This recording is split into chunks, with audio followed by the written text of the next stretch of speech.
नमस्कार दोस्तों, स्वागत है आप सभी का एक बार फिर से हमारे यूट्यूब चैनल जीके मैनिया पर। दोस्तों, आज के इस वीडियो में मैं आपके साथ डिस्कस करूंगा हरियाणा सिविल सर्विसेज यानी एचसीएस 2021 पेपर फर्स्ट की ऑफिशियल आंसर की। जी हाँ दोस्तों, जो भी मैं आपको इस पेपर के सवालों के उत्तर बताऊंगा वो एचपीएससी द्वारा जारी ऑफिशियल आंसर की के तहत हैं।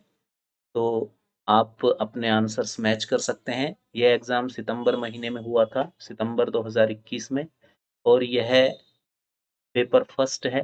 पेपर सेकंड जो सीसेट का एग्ज़ाम था, उसकी भी आंसर की हम एक वीडियो में लाने की कोशिश करेंगे। तो अभी तक आपने चैनल को सब्सक्राइब नहीं किया तो चैनल को सब्सक्राइब कर लीजिए और वीडियो को एक लाइक ज़रूर से करा करो, ठीक है?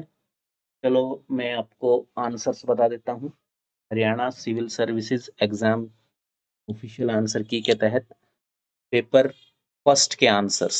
ओके, आप देख रहे हैं ये स्क्रीन पे मेरे पास पेपर फर्स्ट है। जीके का यह एग्जाम था और इसकी ऑफिशियल आंसर की भी मैं आपको दिखा देता हूँ। ये मेरे पास इसकी ऑफिशियल आंसर की है। सेट डी है ये।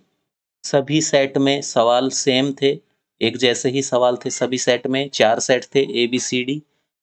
तो मेरे पास सेट डी है, लेकिन सवाल सभी के एक जैसे थे, बस सवालों के नंबर अलग अलग थे। जैसे क्वेश्चन नंबर 1 में हो सकता है आपके पेपर में दूसरा सवाल हो, तो आप सवाल को पढ़कर ही उसका सही आंसर चिन्हित करें।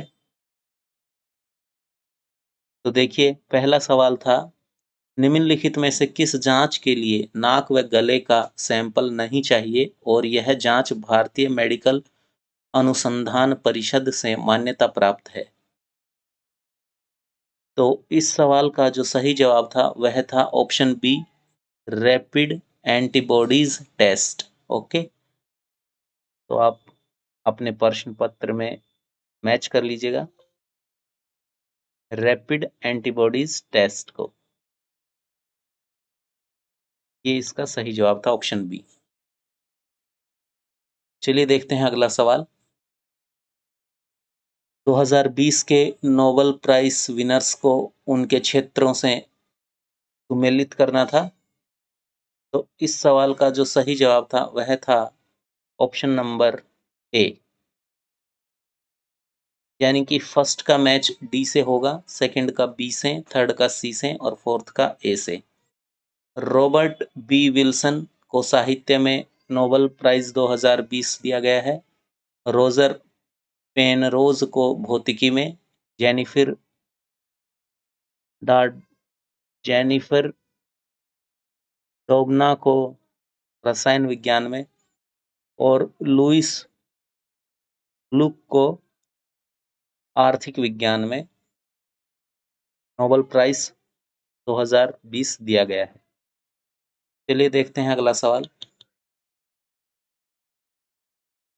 अगला सवाल था, consider the following statement about Gabor Szego prize. Gabor Szego पुरस्कार के बारे में निम्नलिखित कथनों पर विचार कीजिए। और इस सवाल का जो सही जवाब था वह था ऑप्शन नंबर ए, यानी कि 1, 2 और 3। 1, 2, 1, 3 और 4 यह कथन बिल्कुल सही है। The society of industrial and applied mathematics USA award this prize. This prize is awarded every year और this is awarded to an early career researcher in the area of orthogonal polynomial and special function। ये तीनों कथन सही थे। तो आप सवाल का उत्तर मैच कर लीजिए। चलिए देखते हैं अगला सवाल। चौथा सवाल था, justice Madan B Lokur committee was set up to take steps to।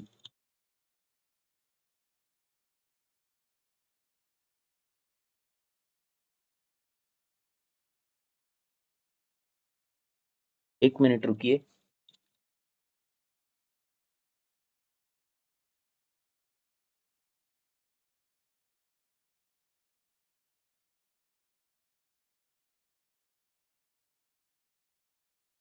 चलिए देखिए चौथा सवाल। जस्टिस मदान बी लोकुर समिति को किस संबंधित कदम उठाने के लिए बनाया गया था? तो आपका सही जवाब था ऑप्शन बी, पराली ठूंठ जलाने के संबंध में।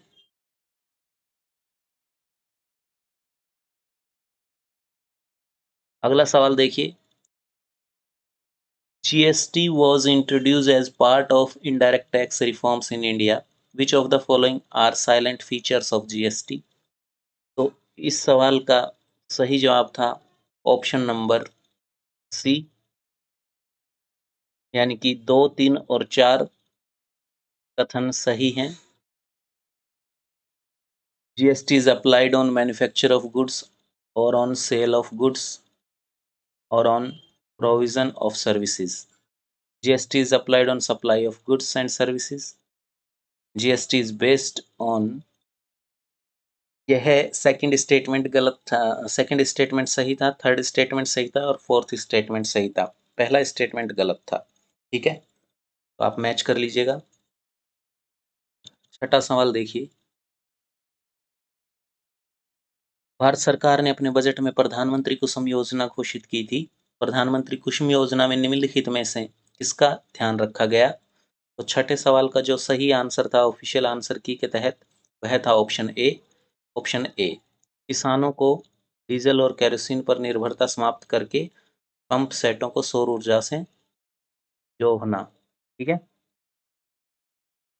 चलिए देखते हैं सातवां सवाल। सातवां सवाल था व्यापारिक बैंकों की समग्र जमा एवं संचय का अनुपात केंद्रीय बैंक के पास रखना होता है। निम्न में से कौन सा इस अनुपात को दर्शाता है? तो इस सवाल का सही जवाब था ऑप्शन बी, नगद कोष अनुपात, cash reserve ratio. Cash reserve ratio. आठवें सवाल देखिए। कोई देश ऋण ऋण जाल में फंसा हुआ माना जाएगा यदि। तो आठवें सवाल का सही जवाब था ऑप्शन नंबर बी, यदि इसे बकाया ऋण पर ब्याज को चुकाने के लिए उधार लेना होता है। तो दोस्तों, कोई देश ऋण जाल में कब फंसा हुआ माना जाएगा? जब उस देश को बकाया ऋण पर ब्याज को चुकाने के लिए उधार लेना पड़ता है। ऐसी स्थिति में वह देश ऋण जाल में फंसा हुआ माना जाएगा। नौवां सवाल देखिए। भू प्रशासन की रैयतवाड़ी प्रणाली में 4 ऑप्शंस थे, इनमें से सही जवाब चूज करना था। नौवें सवाल का सही जवाब था ऑप्शन सी। भू प्रशासन की रैयतवाड़ी प्रणाली में किसान ब्रिटिश औपनिवेशक सरकार को भू राजस्व सीधे देते थे। चलिए देखिए अगला सवाल। निम्न कथनों को निम्न निम्न दो कथनों अभिकथन ए तथा कारण बी को पढ़िए तथा सही विकल्प चुनिए। तो कथन ए था 1960 के अंत में संघीय सरकार ने कोई पंचवर्षीय योजना नहीं बनाई। और कथन आर था भारत पाक युद्ध, अकाल तथा मुद्रास्फीति के कारण योजना के लिए वांछित वित्तीय संसाधन खत्म हो गए। तो 10वें सवाल का सही जवाब था ऑप्शन नंबर ए, यानी कि ए और आर दोनों सही हैं तथा आर ए की सही व्याख्या भी है। चलिए देखते हैं अगला सवाल। Kharif crops in India are, Bharat में उगाई जाने वाली खारिफ फसलें कौन सी हैं? तो 11वें सवाल का जो सही जवाब था वह था ऑप्शन नंबर बी, सिर्फ 2, 5 और 6, यानी कि धान, मूंगफली और मक्का। धान, मूंगफली और मक्का ये भारत में उगाई जाने वाली प्रमुख खरीफ फसलें हैं। 12वां सवाल देखिए। यह कंपाउंड पारंपरिक तौर पर इमारतों की सफेदी के काम आता है। इसके बारे में निम्न में से कौन सा कथन सत्य है?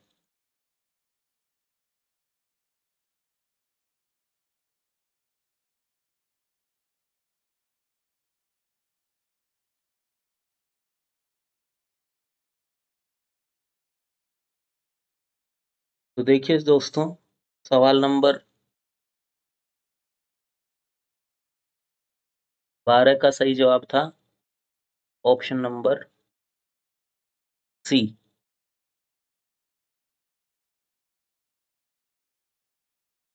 यानी कि 1, 2 और 4 कथन सत्य हैं। यह बिना बुझे हुए चूने को पानी के साथ क्रिया कराकर मिलता है। दूसरा कथन था, जब कैल्शियम कार्बाइड पानी के साथ क्रिया करता है तो यह मिलता है। और चौथा कथन था, इसे कॉस्टिक चूना कहते हैं तथा इसका रासायनिक सूत्र CaOH2 है। तो कथन 1, 2 तथा 4 सत्य कथन थे। चलिए देखते हैं 13वां सवाल। 13वां सवाल था, भारतीय वायुसेना के किस स्क्वाड में राफेल लड़ाकू जेट विमानों का प्रथम बैच शामिल किया गया? तो सही जवाब था स्क्वाड्रन 17 गोल्डन एरोज में। ठीक है। 14वां सवाल देखिए, मैच द फॉलोइंग। इनको आपको मैच करना था। तो 14वें सवाल का सही जवाब था ऑप्शन नंबर ए, यानी कि पहले का मैच ए से होगा, दूसरे का डी से, तीसरे का बी से, चौथे का सी से, यानी कि एस सी ओ का मैच होगा व्यापार, राजनीति तथा संस्कृति से। क्वाड संस्थान का मैच होगा ऑप्शन डी रणनीतिक मंच से। एशियान का मेल होगा ऑप्शन बी आर्थिक, राजनीतिक, सुरक्षा, सैन्य, शिक्षा तथा सामाजिक सांस्कृतिक जुड़ाव। और मैड का सुमिलित होगा ऑप्शन सी से न्यूक्लियर हथियारों से। 15वां सवाल देखिए, 11 फरवरी 2020 को विश्व स्वास्थ्य संगठन ने नए कोरोना वायरस द्वारा फैली वर्तमान महामारी के नाम की एक आधिकारिक घोषणा की। इसे कोविड-19 विषाणु नाम दिया गया। इसका उद्देश्य लोगों को बताना था, ना कि आधारिक नाम को बदलना। निम्नलिखित में से कौन सा सही आधिकारिक नाम है? तो दोस्तों, 15वें सवाल का जो सही ऑप्शन था, सही उत्तर था 15वें सवाल का ऑप्शन नंबर सी, यानी कि severe acute respiratory syndrome corona virus 2 SARS CoV 2। ठीक है। चलिए देखते हैं 16वां सवाल। 16वां सवाल था, प्रवासी भारतीय नागरिक योजना पर मार्च 2021 में जारी नवीनतम अधिसूचना के संदर्भ में निम्नलिखित कथनों पर विचार कीजिए। और फिर आपको बताना था ये 4 कथनों में से कौन से कथन सत्य हैं। तो 16वें सवाल का सही जवाब था ऑप्शन नंबर सी, यानी कि सिर्फ कथन 2 और 3 सत्य हैं। ठीक है। कथन 2 था, आईपीओ चिकित्सा अधिवक्ता, वास्तुविद तथा चार्टर्ड अकाउंटेंट का पेशा अपना सकता है, चार्टर्ड अकाउंट का पेशा अपना सकता है।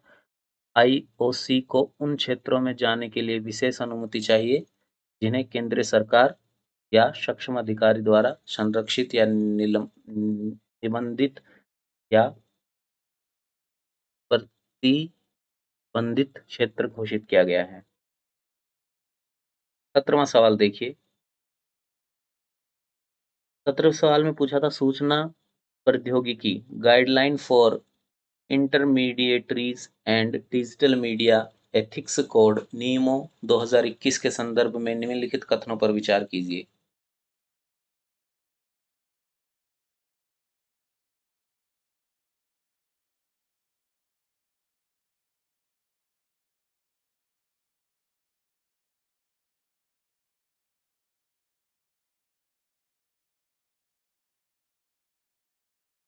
तो 17वें सवाल का सही जवाब था ऑप्शन नंबर सी, यानी कि कथन 2, 3 और 4 बिल्कुल सही थे।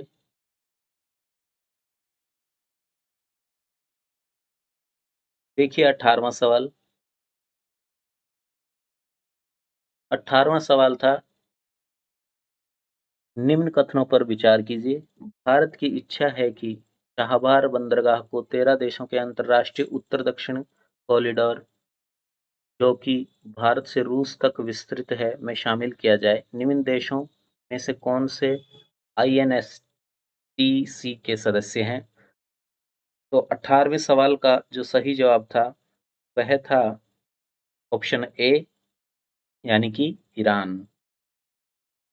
19वां सवाल देखिए, किस देश में the news media and digital platform mandatory bargaining code है? तो इस सवाल का सही जवाब था ऑप्शन नंबर बी। 19वें सवाल का सही जवाब ऑप्शन बी, ऑस्ट्रेलिया। 20वां सवाल देखिए, मनाली एवं लेह के बीच पूर्व प्रधानमंत्री अटल बिहारी वाजपेयी के नामाधीन बनी अटल टनल हिमालय की किस श्रृंखला पर बनी है? तो उन 20वें सवाल का जो सही ऑप्शन था, वह था ऑप्शन नंबर बी, पूर्वी पीर पंजाल श्रृंखला। 21वां सवाल देखिए, त्रिपुरा से बांग्लादेश को जोड़ने वाला फैनी नदी पर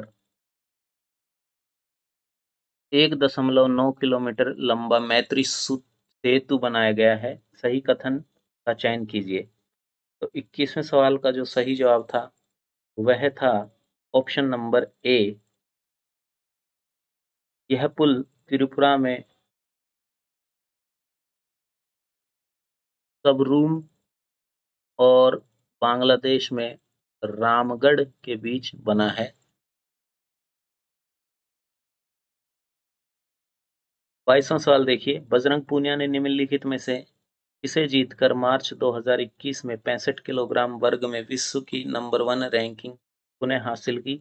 तो इस सवाल का सही जवाब था ऑप्शन डी, रोम के मोटेवा पेलिकोने रैंकिंग सीरीज टूर्नामेंट को जीतकर। 23वां सवाल देखिए, यहाँ पे आपको फिर से सूची ए को सूची बी से मैच करना था और ये 23rd क्वेश्चन का सही आंसर था option number C. Option number C, यानी कि 1 और 3। 1 और 3 सही सुमेलित थे, यानी कि सिर्फ 1 और 3। ठीक है।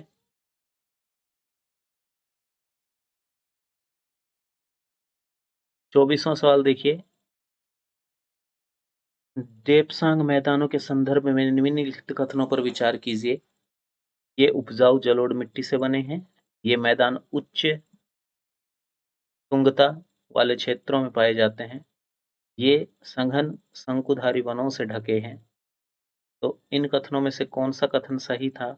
24वें सवाल का सही जवाब था ऑप्शन नंबर बी, यानी कि सिर्फ कथन 2 सही था। ये मैदान ऊंचाई वाले क्षेत्रों पर पाए जाते हैं। चलिए देखिए 25वां सवाल। फिर से आपको सूची ए को सूची बी से मिलान करना था। सूची ए में झूमिंग, खिल, परिगा, वालेर दिया हुआ है, यानी कि कृषि के प्रकार। और सूची बी में आपको कुछ राज्यों के नाम दिए गए हैं, बताना था कौन से प्रकार की खेती कौन से राज्यों में होती है। तो सवाल नंबर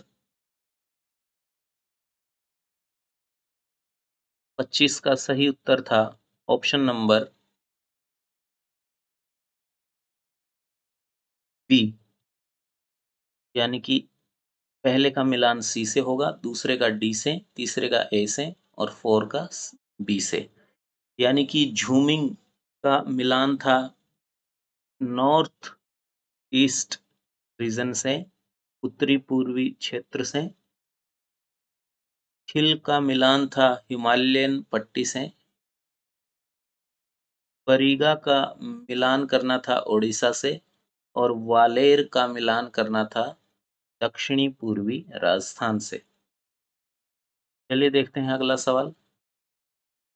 26वां सवाल देखिए, बिना अंतर्राष्ट्रीय सीमाओं से लगे स्थलबंध राज्यों में कौन से राज्य भारत में अधिकतम उत्तरी, दक्षिणी, पूर्वी तथा पश्चिमी राज्य हैं? तो 26वें सवाल का जो सही आंसर था वह था ऑप्शन नंबर डी,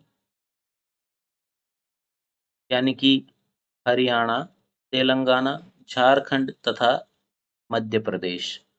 27वां सवाल देखिए, निम्न में से कौन सा भारत का मुख्य नदी बेसिन नहीं है? तो इस सवाल का जो सही आंसर था वह था ऑप्शन सी, तीस्ता।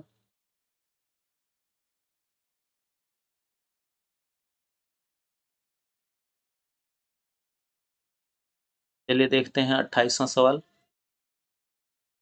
28वां सवाल था, झेलम नदी तथा नदी भू आकृतियों के बारे में निम्नलिखित कथनों में से कौन से कथन सही हैं? तो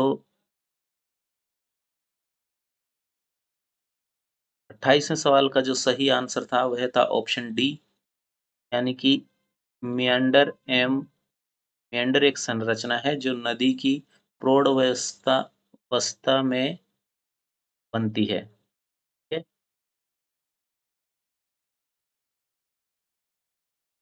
29वां सवाल देखिए, निम्नलिखित में से कौन गांधार कला शैली का प्रतिनिधित्व करता है? तो 29वें सवाल का सही जवाब था option number A, Bamiyan Buddha.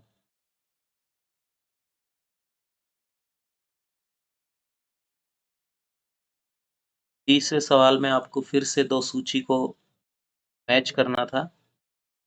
कढ़ाई दी गई थी और राज्य को नाम दिए गए थे, चिकनकारी, कलमकारी, कांथा और कसूती। और राज्य दिए गए थे बंगाल, लखनऊ, कर्नाटक तथा आंध्र प्रदेश। और 30वें सवाल का सही जवाब था ऑप्शन नंबर बी, यानी कि चिकनकारी लखनऊ की है, कलमकारी आंध्र प्रदेश की है, कांथा बंगाल की है, और कसूती जो है वह कर्नाटक की है। 31वां सवाल देखिए, फिर से सूची को सुमेलित करना था। नृत्य तथा राज्यों के नाम दिए गए थे, भरतनाट्यम, कथक, कुचिपुड़ी, मोहिनीअट्टम। राज्य थे उत्तर प्रदेश, तमिलनाडु, केरल तथा आंध्र प्रदेश।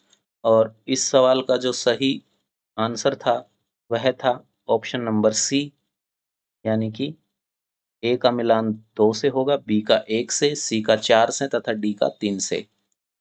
भरतनाट्यम का संबंध तमिलनाडु से है, कथक का संबंध उत्तर प्रदेश से है, कुचिपुड़ी का संबंध आंध्रा से है तथा मोहिनीअट्टम का संबंध केरल से है। 32वां सवाल देखिए, निम्न में से कौन सा कथन धोने के सोडा के बारे में सही है? तो आपको बताना था इनमें से कौन सा कथन धोने के सोडा के बारे में सही है।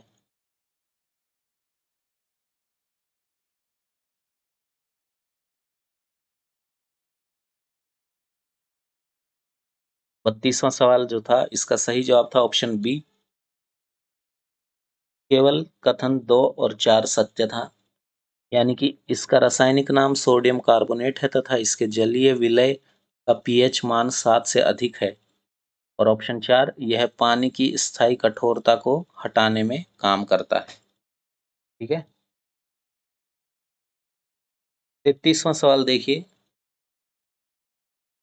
पीएच मान 7 से कम वाले पदार्थ, और आपके ऑप्शन थे अमाशय रस, कॉफी, सेब का रस,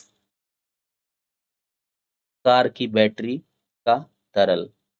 और 33वें सवाल का जो सही जवाब था वह था ऑप्शन नंबर डी, यानी कि उपरोक्त सभी, ये सभी एसिडिक नेचर के हैं। 34वां सवाल देखिए, निम्नलिखित में से सबसे उपयुक्त विद्युत चालक है? गोल्ड, कॉपर, एल्यूमीनियम तथा सिल्वर, सोना, तांबा, एल्यूमीनियम तथा सिल्वर। तो इसमें सही जवाब था आपका ऑप्शन नंबर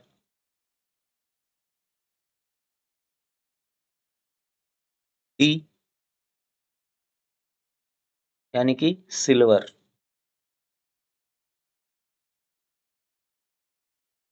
35वां सवाल देखिए, किसी समुद्र की गहराई सोनार का उपयोग करके मापी जा सकती है, इसके बारे में निम्नलिखित कथनों पर विचार कीजिए।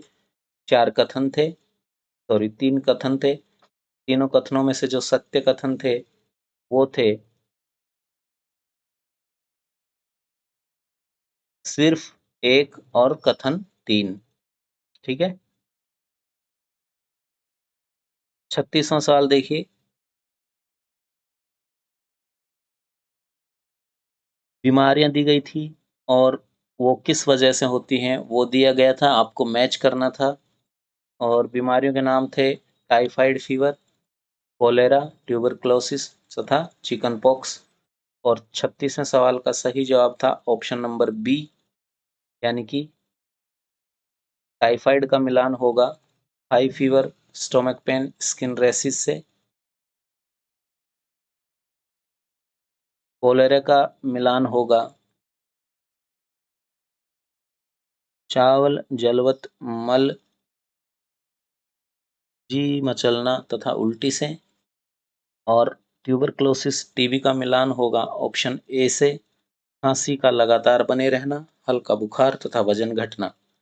और चिकन पॉक्स का मिलान होगा ऑप्शन सी से बुखार, भूख न लगना, लाल दाने या चितके होना। ठीक है। 37वां सवाल देखिए, 37वां सवाल था, प्लास्टिक बैग पर्यावरण के लिए जोखिम है, निम्न में से कौन सा विकल्प इसे सही वर्णित करता है? तो इस सवाल का सही जवाब था ऑप्शन नंबर डी, ये नॉन बायोडिग्रेडेबल होते हैं। नॉन बायोडिग्रेडेबल होते हैं ये। 38 क्वेश्चन देखिए, पेट दर्द तथा अपच के एक मरीज को चिकित्सक प्रोबायोटिक्स लेने की सलाह देता है। प्रोबायोटिक्स मदद करते हैं। तो 38 क्वेश्चन का सही आंसर था ऑप्शन नंबर सी,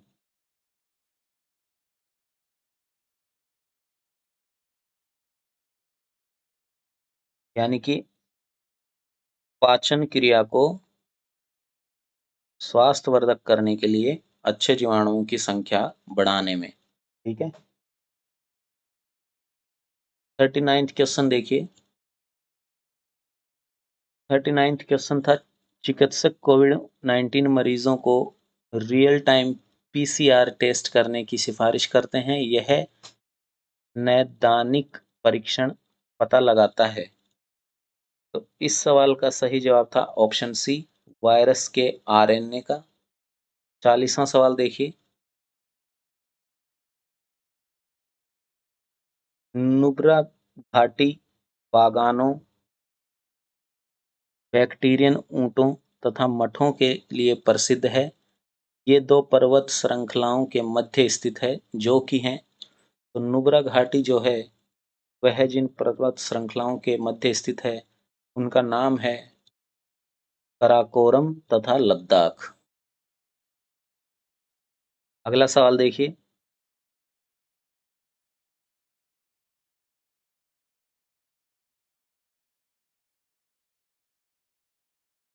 तो देखिए दोस्तों, 41 क्वेश्चन, नीचे भारत के 4 पुरातात्विक स्थल दिए गए हैं और स्थलों के नाम थे अट्टीरामपक्कम, भीमबेटिका, पिकलीहल और बुर्ज होम।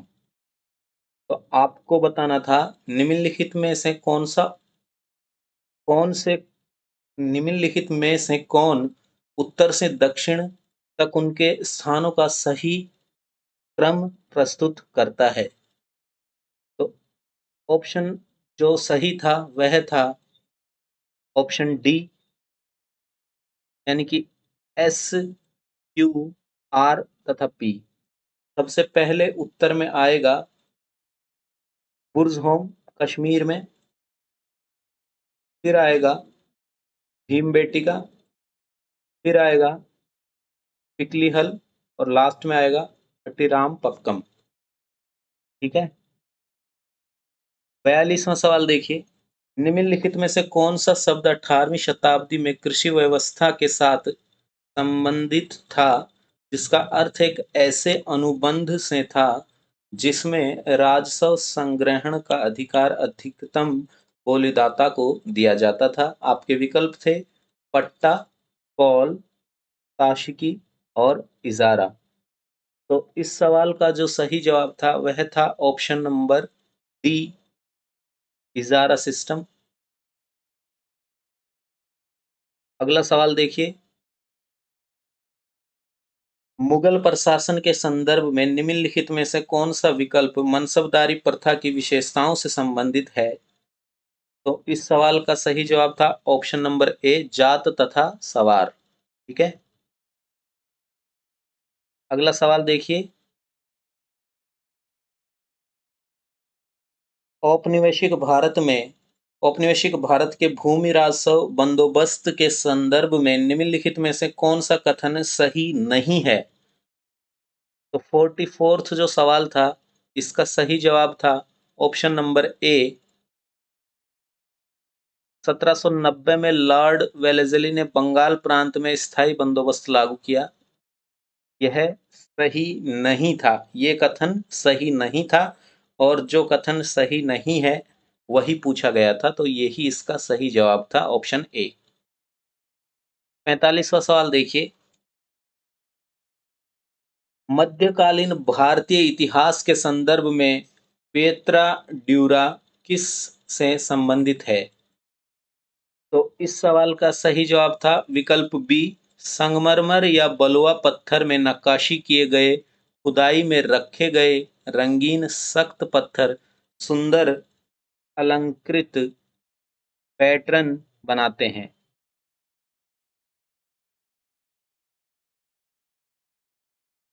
अगला सवाल देखिए, 46वां सवाल,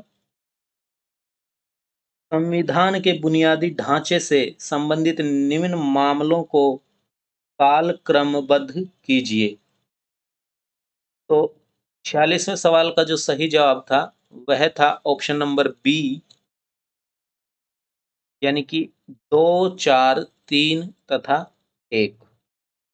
सबसे पहले आएगा गोकलनाथ मामला। फिर आएगा केशवानंद भारती मामला। फिर आएगा इंदिरा गांधी बनाम राजनारायण केस। और लास्ट में आएगा मिनर्वा मिल्स मामला। ठीक है। 47th क्वेश्चन में आपको कथन दिया गया है और कारण दिया गया है। कथन था, वित्त विधेयक केवल निचले सदन यानी कि लोकसभा में प्रस्तुत किए जा सकते हैं। बिल्कुल सही। निचला सदन लोकसभा जनता द्वारा प्रत्यक्ष रूप से निर्वाचित होता है। तो इस सवाल का जो सही जवाब था 47th क्वेश्चन का वह था ऑप्शन नंबर बी, यानी कि ए और आर दोनों सत्य हैं तथा आर ए की सही व्याख्या नहीं है। ठीक है। देखिए 48th क्वेश्चन, भारत की संप्रभुता, एकता और अखंडता को सुनिश्चित तथा संरक्षित करने का भाव निहित है। आपके विकल्प थे प्रस्तावना में, राज्य के नीति निर्देशक सिद्धांतों में, मौलिक अधिकारों में तथा मौलिक कर्तव्यों में। तो 48 सवाल का जो ऑफिशियल की के तहत आंसर सही था वह था ऑप्शन ए, यानी कि प्रस्तावना में। लेकिन दोस्तों, यह आंसर ऑफिशियल की में मेरे हिसाब से गलत दिया गया था, क्योंकि आप अगर भौतिक मौलिक कर्तव्य पढ़ेंगे तो आपको तीसरा कर्तव्य लिखा हुआ मिलेगा। ये लाइन तीसरे कर्तव्य में ऐसे के ऐसे लिखी गई है। तो मेरे हिसाब से तो यहाँ पे ऑप्शन सी सही था, लेकिन ऑफिशियल की के हिसाब से ऑप्शन ए प्रस्तावना सही उत्तर था। 49वां सवाल देखिए, भारत के संविधान की प्रस्तावना में प्रयुक्त स्वतंत्रता, समानता एवं बंधुत्व शब्द किस क्रांति से प्रेरित हैं? तो 49वें सवाल का सही जवाब था ऑप्शन नंबर सी, फ्रांसीसी क्रांति से। ठीक है।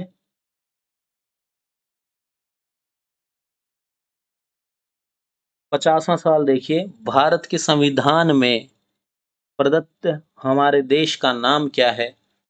तो इसका सही जवाब था ऑप्शन नंबर सी, इंडिया अर्थात भारत। ठीक है, India that is Bharat.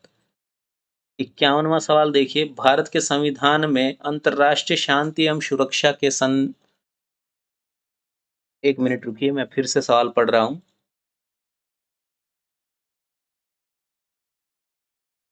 Bharat के संविधान में अंतर्राष्ट्रीय शांति एवं सुरक्षा के संवर्धन का उल्लेख किस भाग में है?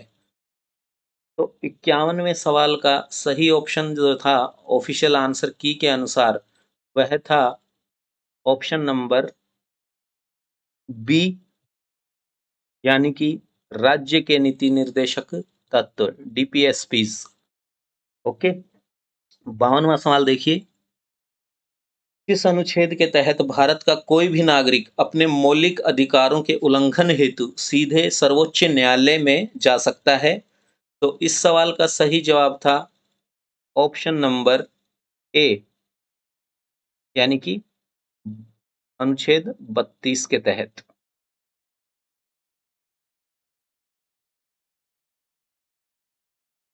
अगला सवाल देखिए, 53 सवाल में आपको फिर से लिस्ट वन को लिस्ट टू से मैच करना था और 53वें सवाल का सही ऑप्शन था, सही आंसर था 53वें सवाल का वह था ऑप्शन नंबर सी, यानी कि ए का मिलान होगा 4 से, बी का मिलान 2 से, सी का मिलान 5 से, डी का मिलान 1 से तथा ई का मिलान होगा 3 से। चलिए 54वां सवाल देखते हैं। 54वां सवाल था, निम्न में से भारतीय संघ में पूर्ण राज्य के दर्जे को प्राप्त करने वाला कालक्रमानुसार सही अनुक्रम है? तो 54वें सवाल का जो सही जवाब था वह था ऑप्शन नंबर बी, यानी कि सबसे पहले नागालैंड, फिर हरियाणा, फिर सिक्किम और फिर लास्ट में अरुणाचल प्रदेश। 55वां सवाल देखिए, निम्न भाषाओं में कौन सी भाषा को भारत सरकार द्वारा शास्त्रीय भाषा घोषित किया गया है? तो देखिए दोस्तों, भारत संविधान में जो क्लासिकल लैंग्वेज हैं, शास्त्रीय भाषाएं हैं, उनकी संख्या टोटल 6 है और जो ऑप्शन में दी गई हैं यह चारों ही शास्त्रीय भाषाएं हैं, मलयालम, कन्नड़, तमिल, तेलुगु। ठीक है, ये चारों ही हैं और इनके अलावा संस्कृत तथा उड़िया 2 भाषाएं और हैं। तो इस सवाल का सही जवाब था ऑप्शन डी, उपरोक्त सभी। अगला सवाल देखिए, निम्न में से किसे विरोधी कवि कहा जाता है? तो इस सवाल का सही जवाब था ऑप्शन बी, काजी नजरुल इस्लाम। 57th क्वेश्चन देखिए, निम्न में से किस स्थान पर अशोक के स्तंभ पाए गए हैं? तो 57वें सवाल का जो सही जवाब था वह था ऑप्शन नंबर सी, यानी कि सिर्फ 1, 2 और 3, यानी कि सांची, सारनाथ और लौरिया नंदगढ़। ठीक है। 58th क्वेश्चन देखिए, अकबर के आदेश के तहत हमजनामा के प्रमुख चित्रकार कौन थे? तो 58th क्वेश्चन का सही जवाब था ऑप्शन नंबर सी, यानी कि सैयद अली और अब्दुस समद। 59th क्वेश्चन देखिए, सातवाहन काल में किस भाषा को राजभाषा के रूप में प्रयोग किया जाता था? और इस सवाल का सही जवाब था ऑप्शन नंबर बी, यानी कि प्राकृत। 60वां सवाल देखिए, निम्न में से कौन सी प्राक हड़प्पा संस्कृति नहीं है? 60वें सवाल का सही जवाब था ऑप्शन नंबर डी यानी कि झोब संस्कृति। 61वां सवाल देखिए, किसने फारूक सियार के दरबार में इंग्लिश कंपनी के दूतावास का नेतृत्व किया? तो 61वें सवाल का जो सही जवाब था वह था ऑप्शन डी यानी कि जॉन सुरमन। 62वां सवाल देखिए, निम्नलिखित में से कौन सा युग्म गलत सुमेलित है? कौन सा युग्म गलत सुमेलित है? 62वें सवाल का सही जवाब था ऑप्शन नंबर बी यानी कि संथाल विद्रोह बिसरा मुंडा 1899। यह गलत सुमेलित था। संथाल विद्रोह बिसरा मुंडा 1899। 63वां सवाल देखिए, अहरार आंदोलन के बारे में निम्न में से कौन सा कथन सत्य है? आपके कथन थे, मौलाना मोहम्मद अली इसके संस्थापकों में से एक थे। दूसरा कथन था, इसके सदस्यों ने भारतीय स्वतंत्रता आंदोलन में सक्रिय भागीदारी की वकालत की। तीसरा कथन था, इसकी स्थापना 20वीं सदी के प्रारंभिक दशक में हुई थी। तथा चौथा कथन था, इसने अलीगढ़ आंदोलन के राजपक्ष समर्थक राजनीति का समर्थन किया। और जो सही जवाब था 63वें सवाल का वह था ऑप्शन नंबर बी यानी कि केवल कथन 1, 2 तथा 3 सत्य थे। चौथा कथन गलत है। 64वां सवाल देखिए, सूफी संतों को काल क्रमानुसार लगाएं। और आपके ऑप्शन थे, नसरुद्दीन चिराग दिल्ली, शेख मुइनुद्दीन सिजजी, बाबा फरीद तथा निजामुद्दीन औलिया। 64वें सवाल का सही जवाब था ऑप्शन नंबर बी यानी कि 2, 3, 4 तथा 1। 65वां सवाल देखिए,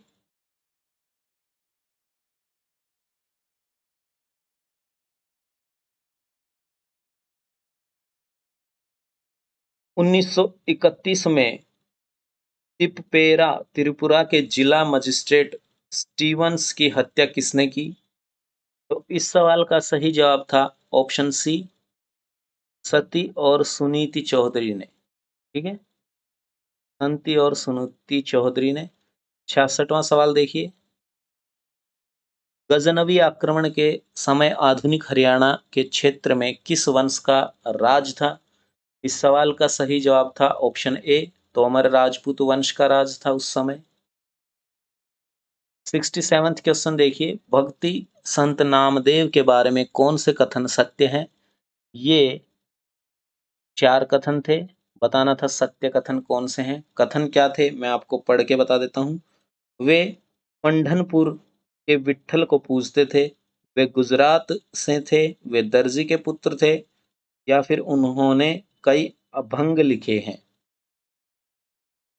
तो सवाल नंबर 67 का जो सही आंसर था वह था ऑप्शन नंबर सी यानी कि 1, 3 तथा 4। वे गुजरात के नहीं थे, वे महाराष्ट्र से थे। ओके, तो कथन 2 असत्य है। 68वां सवाल देखिए, मुंबई में दादोबा एवं आत्माराम पांडुरंग द्वारा किस सामाजिक सुधार संस्थान की स्थापना की गई? एमजी रानाडे का संस्थान के साथ जुड़ने के पश्चात यह लोकप्रिय हुआ। तो इस सवाल का सही जवाब था ऑप्शन सी, प्रार्थना समाज। 69th क्वेश्चन देखिए, निम्न में से प्राचीन भारत में लेखकों एवं पुस्तकों का कौन सा गलत मिलान है? तो इस सवाल का सही जवाब था ऑप्शन डी, कादम्बरी हर्षवर्धन। 70वां सवाल देखिए, निम्न में से भारत में मंदिर स्थापत्य की 3 प्रमुख परंपरागत शैलियां कौन सी थी? तो इस सवाल का सही जवाब था नागर वेसर तथा द्रविड़। Option C. 71वां सवाल देखिए। 71वें सवाल में आपको दो सूची दी गई थी और मिलान करना था। तो 71वें सवाल का सही ऑप्शन था ऑप्शन नंबर सी, यानी कि 3142। बेल्ट ऑफ काम डोल्डर्म से मिलाया जाएगा।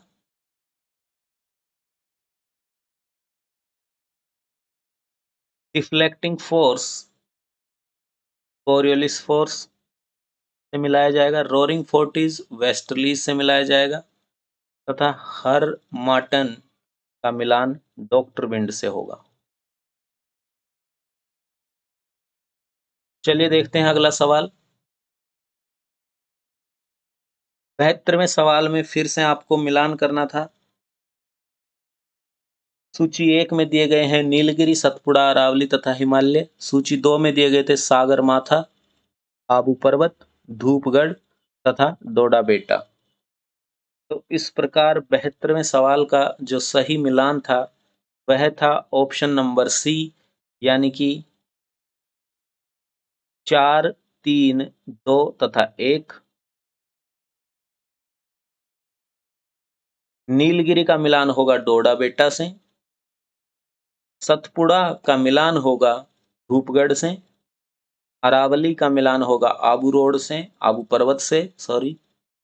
और हिमालय का मिलान होगा सागर माथा से। ऑप्शन सी बिल्कुल सही जवाब था। 73वां सवाल देखिए।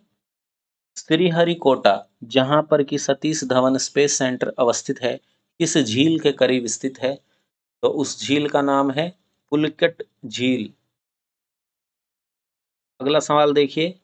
विष्णु नारायण भातखंडे किस कला शैली के मशहूर व्यक्ति थे? विष्णु नारायण भातखंडे किस कला शैली के मशहूर व्यक्ति थे? तो ये हिंदुस्तानी शास्त्रीय संगीत के मशहूर कलाकार हैं। अगला सवाल देखिए। हाल ही में लॉन्च की गई क्षेत्रीय व्यापक आर्थिक साझेदारी वर्तमान में सबसे बड़ा क्षेत्रीय व्यापारिक मंच है। निम्न में से कौन सा देश इस मुक्त व्यापार समझौते का सदस्य नहीं है? तो इस सवाल का सही जवाब था ऑप्शन नंबर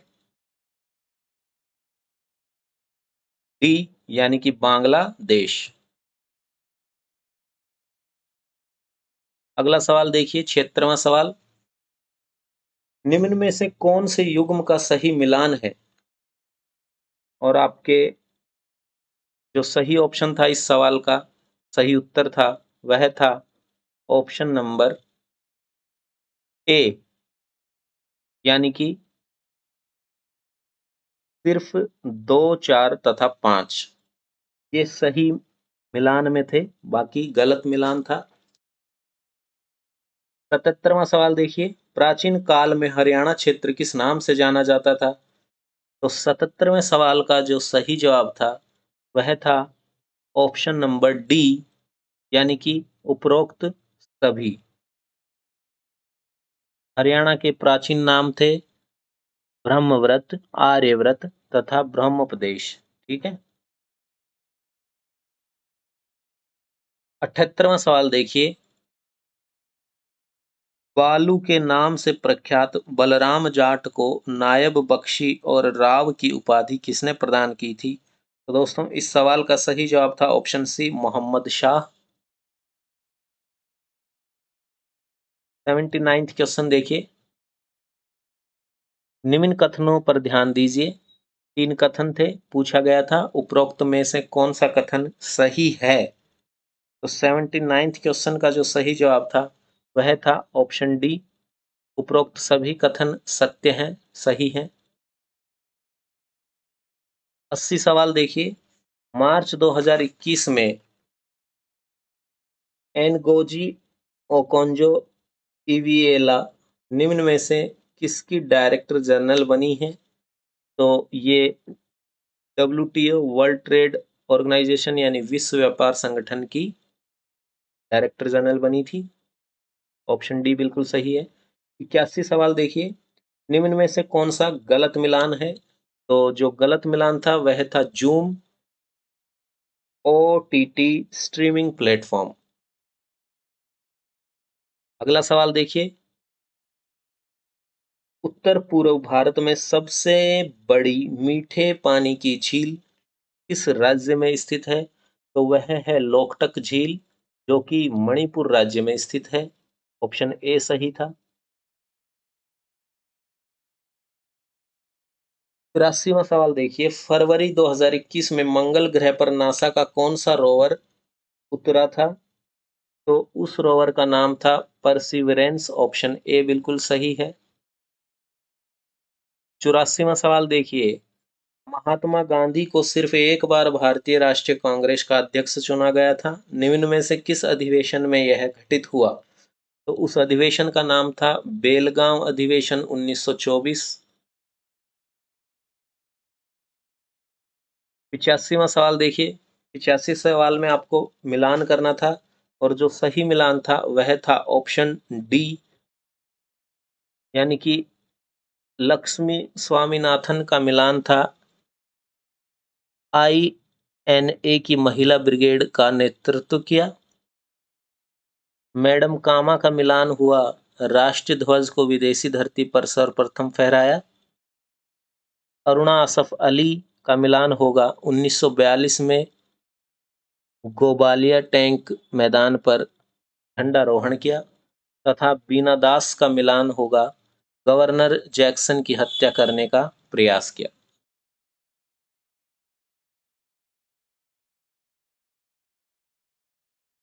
86वां सवाल देखिए, who among the following revolutionaries were hanged in the famous Kakori conspiracy case?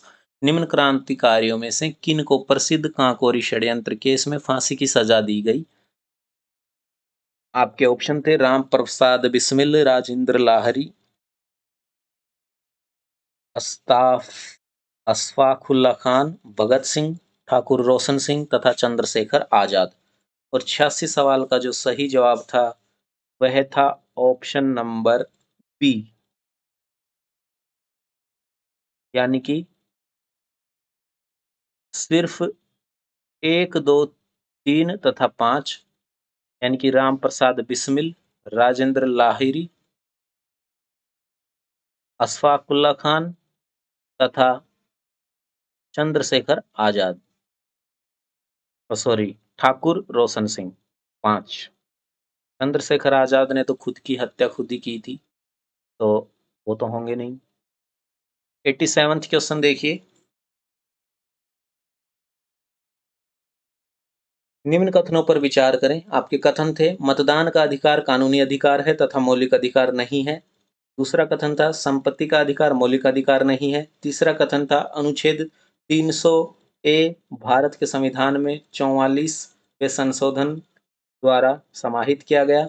और लास्ट कथन था, अनुच्छेद 301 संपत्ति के अधिकार से संबंधित है। तो आपको बताना था कौन से कथन सत्य हैं, और 87th सवाल का सही जवाब था ऑप्शन नंबर बी, यानी कि 1, 2 तथा 3 सत्य हैं।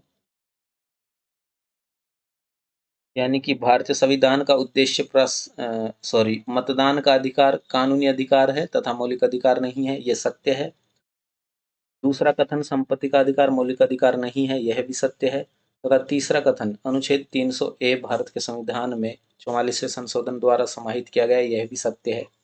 चौथा कथन गलत था, अनुच्छेद 301 संपत्ति के अधिकार से संबंधित है, यह गलत कथन था। चलिए देखते हैं अगला सवाल, 88th क्वेश्चन, निम्न में से कौन सा कथन सत्य नहीं है?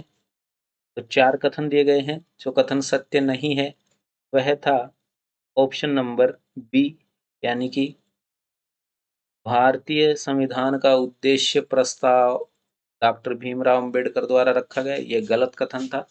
ठीक है, बाकी कथन सही थे। भारतीय संविधान का उद्देश्य प्रस्ताव जवाहरलाल नेहरू द्वारा रखा गया था, बिल्कुल सही। HC मुखर्जी को संविधान सभा के उपाध्यक्ष के रूप में निर्वाचित किया गया, बिल्कुल सही। डॉक्टर सच्चिदानंद सिन्हा को संविधान सभा के अंतरिम अध्यक्ष के रूप में निर्वाचित किया गया था। बिल्कुल सही है।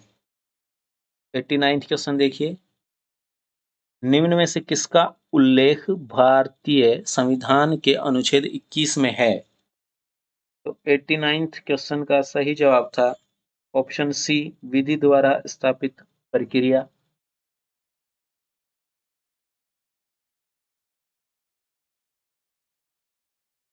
सवाल नंबर 90 देखिए, निम्न में से कौन सा आयोग केंद्र राज्य संबंधों पर गौर करने के लिए नहीं बनाया गया था? जो नहीं बनाया गया था वो पूछा था। तो इनमें से सोली सोराबजी कमीशन जो है, सोली सोराबजी आयोग, ये इसका सही जवाब था, ऑप्शन सी। 91वां सवाल देखिए, निम्न में से कौन से अनुच्छेद में मौलिक अधिकार केवल भारत के नागरिकों को प्राप्त हैं? ठीक है, तो 91वें सवाल का जो सही जवाब था वह था ऑप्शन नंबर डी, यानी कि अल्पसंख्यकों के सांस्कृतिक एवं शैक्षणिक अधिकारों की रक्षा, अनुच्छेद 29। सवाल नंबर 92, 92वां सवाल देखिए, भारत की लोक लेखा समिति पर निम्न कथनों पर विचार कीजिए और बताना था उपरोक्त कथनों में से कौन से कथन सत्य हैं। तो इस सवाल का सही जवाब था ऑप्शन नंबर सी, केवल 1 तथा 2 सत्य कथन है, तीसरा कथन गलत था।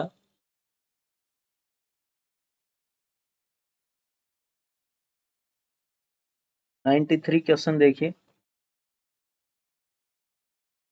दल बदल विरोधी कानून के संदर्भ में निम्न पर विचार कीजिए। 4 कथन थे और कौन सा सही है पूछा गया था। और 93वें सवाल का जो सही जवाब था वह था ऑप्शन नंबर डी, यानी कि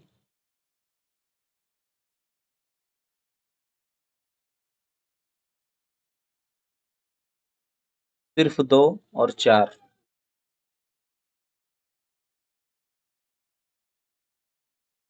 93वें सवाल देखिए, पंचायती राज पर गठित निम्न में से किस समिति ने पंचायती राज संस्थाओं को सुनिश्चित करने हेतु संवैधानिक संशोधन का सुझाव दिया? तो 94वें सवाल का सही जवाब था ऑप्शन बी, एल.एम. सिंघवी समिति, 1986। 95वां सवाल देखिए, भारत के निर्वाचन आयोग के संदर्भ में निम्न कथनों पर विचार कीजिए। 4 कथन थे, कौन सा सही नहीं है? सही नहीं है ये बताना था 95वें सवाल में, और 95वें सवाल का सही ऑप्शन था ऑप्शन सी, यानी कि सिर्फ कथन 1 सही नहीं है। 96 क्वेश्चन देखिए, लोकसभा अध्यक्ष के संदर्भ में निम्न में से क्या सही है? 96वें सवाल का सही जवाब था ऑप्शन बी, वह किसी भी वित्तीय विधेयक को घन विधेयक घोषित कर सकता है तथा उसकी घोषणा अंतिम होती है।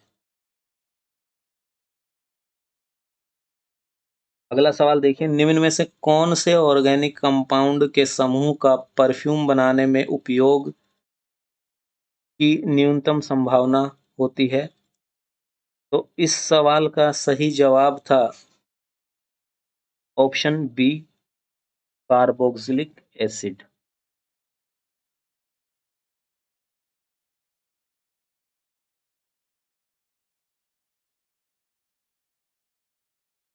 98वां सवाल देखिए, स्वर्ण आभूषणों की सफाई हेतु कौन से एसिड का प्रयोग किया जाता है? और सही जवाब था नाइट्रिक एसिड, ऑप्शन ए। 99वां सवाल देखिए, निम्न में से किसमें पूर्ण आंतरिक परावर्तन शामिल नहीं है? तो इस सवाल का सही जवाब था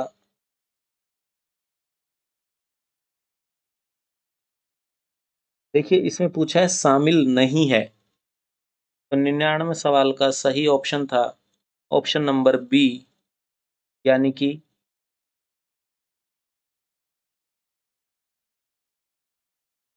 कैलाइडोस्कोप। ठीक है। और ये था 100वां सवाल। सही जवाब देखिए लास्ट सवाल का। लास्ट सवाल था, ब्लॉकचेन तकनीक के संदर्भ में निम्न में से कौन सा कथन सही है? सही है। तो कथन थे यह है, एक क्रिप्टोग्राफी रूप में सुरक्षित डाटाबेस है या कुछ सहभागियों के बीच साझा किया गया डिस्ट्रीब्यूटेड लेजर है। बिल्कुल सही। यह ट्रांजैक्शन का एक डिजिटल लेजर है। बिल्कुल सही।